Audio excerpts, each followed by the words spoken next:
Dans ce module, tu vas apprendre à créer des textes, à les aligner esthétiquement et pour finir, tu vas apprendre à exporter ton affiche.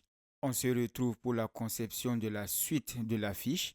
Mais avant de continuer, si les repères présents dans votre document vous dérangent, vous pouvez les désactiver en allant sur la barre des menus, sur Affichage. Vous descendez pour sélectionner Afficher, puis vous désactivez les repères de la zone de travail. Plaçons maintenant les textes. Je prends l'outil Texte, je fais un clic sur mon espace de travail et ça m'a automatiquement créé un calque, dont le calque de texte. À l'aide de mon clavier, j'écris mon texte. Je vais lui donner le nom de HP Pavillon. Même si ce n'est pas le modèle, c'est juste pour le cours. En bas de la barre des menus apparaît quelques propriétés du texte. On peut changer sa police ou font en anglais. La police, c'est le style d'écriture du texte. On va choisir la police d'écriture Helvetica Bold Oblique. Je peux changer sa couleur à ce niveau. Pour ajouter un autre texte, soit je prends l'outil Texte et je reprends le même processus. Soit je viens dans la fenêtre des calques, je sélectionne le texte déjà présent et je fais un CTRL J pour dupliquer. Sur mon espace de travail, on ne le voit pas parce qu'il a la même position X et Y que le premier. Comme il est déjà sélectionné, je viens dans mon espace de travail et je le fais sortir. Je fais un CTRL Z pour vous expliquer un truc qui peut vous déranger lorsque vous êtes un débutant. Nous avons deux calques ici dans la fenêtre des calques qui portent le même nom et ils ont la même position X et Y dans l'espace de travail. Donc, ils sont confondus. La preuve, dans mon espace de travail, on ne voit qu'un seul texte. Donc, imaginons que c'est le texte du bas que vous voulez sélectionner pour le déplacer. Même si je sélectionne le texte dans la fenêtre des calques et que je viens dans mon espace de travail pour le déplacer, automatiquement, il me sélectionne le calque en copie. C'est normal parce que ce calque est au-dessus de celui sélectionné. Pour le faire sortir, soit on le sélectionne dans la fenêtre des calques, puis on vient sur l'espace de travail, on ramène la souris sur le bord de la sélection pour faire apparaître n'importe quelle flèche à double sens, puis on fait un clic gauche, ce qui rendra la sélection modifiable et on pourra le faire sortir. Je reviens en arrière et cette fois-ci, je vous montre une autre méthode pour le faire sortir. Je peux aussi le sélectionner sur la fenêtre des calques et on le fait sortir à l'aide des touches de direction du clavier. Il y a une autre méthode encore plus facile de dupliquer directement sur l'espace de travail. Il suffit de sélectionner le texte qu'on veut dupliquer et sur l'espace de travail, on maintient la touche Alt du clavier et on maintient aussi un clic sur le texte. Si c'est bon, deux flèches de couleur noir et blanc s'affichent et on bouge la souris pour écarter la copie de l'original. On lâche une fois qu'on s'est suffisamment écarté de l'original et on double-clique sur le texte pour le modifier. Je lui invente un prix de 150 000 francs CFA. Je fais un CTRL A pour sélectionner tout le texte. J'augmente sa taille. Je sélectionne que la devise en double-cliquant dessus. Puis je diminue sa taille. Je réajuste sa position. Dans un bloc de texte, si vous changez la taille d'une partie du texte, vous ne pourrez plus sélectionner tout le bloc de texte pour le diminuer ou augmenter la taille de tout le texte. Seuls les mots ou les phrases ayant la même taille peuvent subir un changement de taille à ce niveau des propriétés de texte. Comme je vous le disais au début, tout est possible sur Photoshop. On pourra augmenter la taille de tout le bloc de texte tout en gardant la structure de base de la devise et du prix en apportant une transformation. Toujours le texte sélectionné, on prend l'outil de déplacement et on vient à un point de l'extrémité. On fait un clic, puis on maintient un clic et on bouge la souris pour réajuster la taille que l'on veut. Pour la petite histoire, dans les versions antérieures de Photoshop, il fallait maintenir la touche Shift pour ajuster la taille sans modifier la structure de base du texte. Maintenant, si vous maintenez la touche Shift pour ajuster la taille d'un élément, vous allez modifier par la même occasion sa structure de base. Maintenant, nous allons créer les supports pour les textes. Prenons l'outil rectangle pour réaliser cette illustration. Je sélectionne aucun calque dans la fenêtre des calques. Je fais un clic, puis j'ajuste la forme en bougeant la souris. Je change sa couleur à ce niveau. J'arrondis ses bords au niveau des propriétés.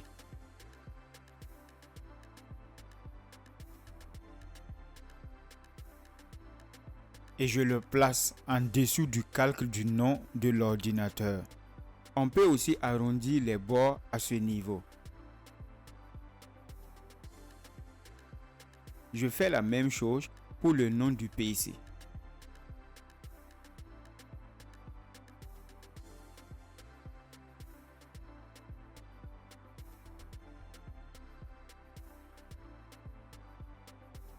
Si vous choisissez d'arrondir les bords avec le point, comme je suis en train de le faire, vous devez maintenir un clic gauche sur le point et bouger la souris pour réaliser votre arrondissement.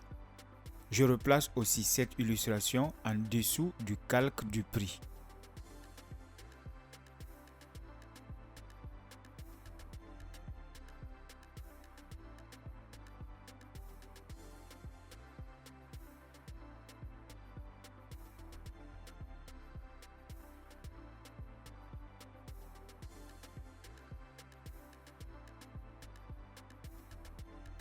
Alors, je vais essayer de réajuster le tout.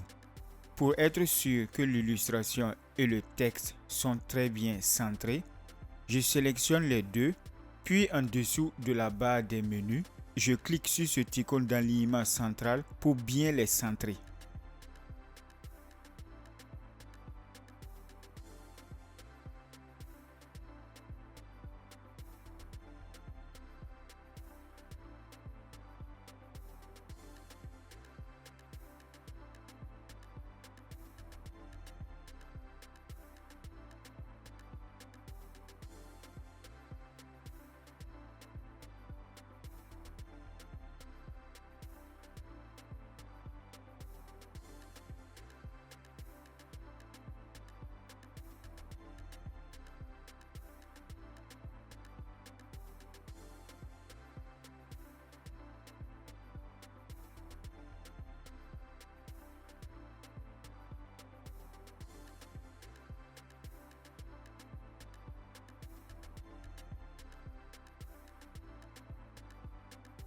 Maintenant, avec l'outil de déplacement, je maintiens la touche CTRL et je fais un clic sur cette extrémité de mon illustration, puis je bouge vers la droite pour ajuster son inclinaison avec le texte.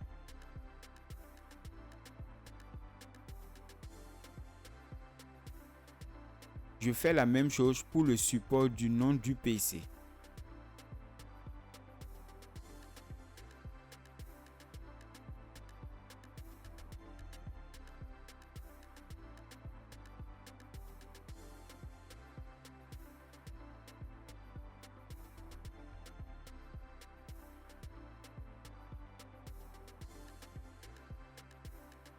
Je sélectionne les deux textes et les deux supports dans la fenêtre des calques. Nous pouvons aussi le faire directement sur l'espace de travail. Dans ce cas, c'est la touche Shift pour une sélection multiple. Je viens au niveau du bord du rectangle de sélection.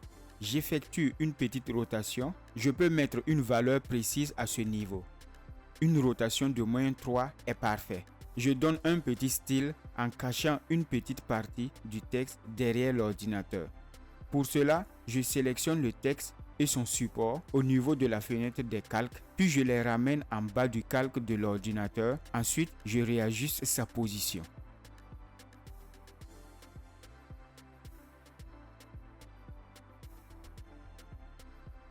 Je vais maintenant écrire les caractéristiques du PC. Je vais juste dupliquer ce texte, je double-clique dessus pour le rendre éditable. J'écris les caractéristiques.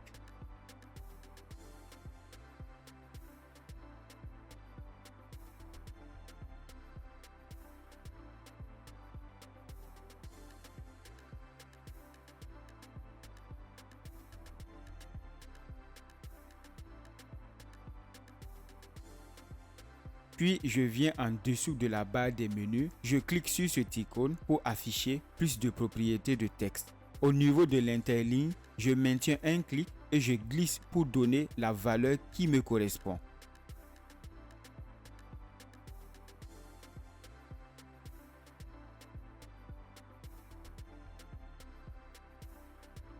Vous voyez que la souris s'est transformée en une pipette. C'est-à-dire que je peux copier n'importe quelle couleur présente sur mon document, même la couleur de l'interface du logiciel. Mais nous allons juste copier la couleur des supports.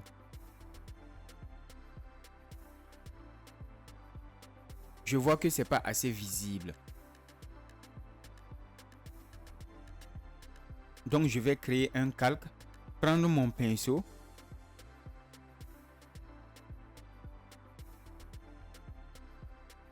sélectionner une couleur blanche et je viens éclairer comme ceci. Je renomme en couleur 3. Je crée un petit texte pour écrire « Disponible dans la limite du stock ».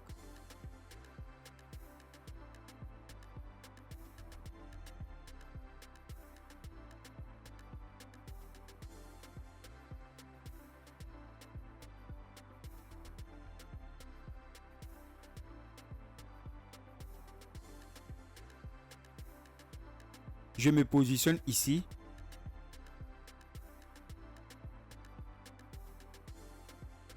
Je veux que le prix et le support soient centrés au milieu, sur l'axe Y. Comme je ne suis pas sûr, je vais activer les repères pour bien me situer.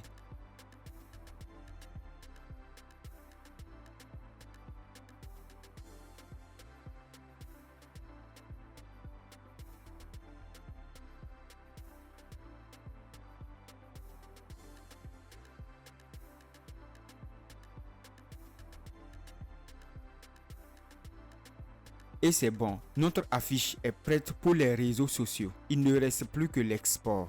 Le type d'export dépend de votre client.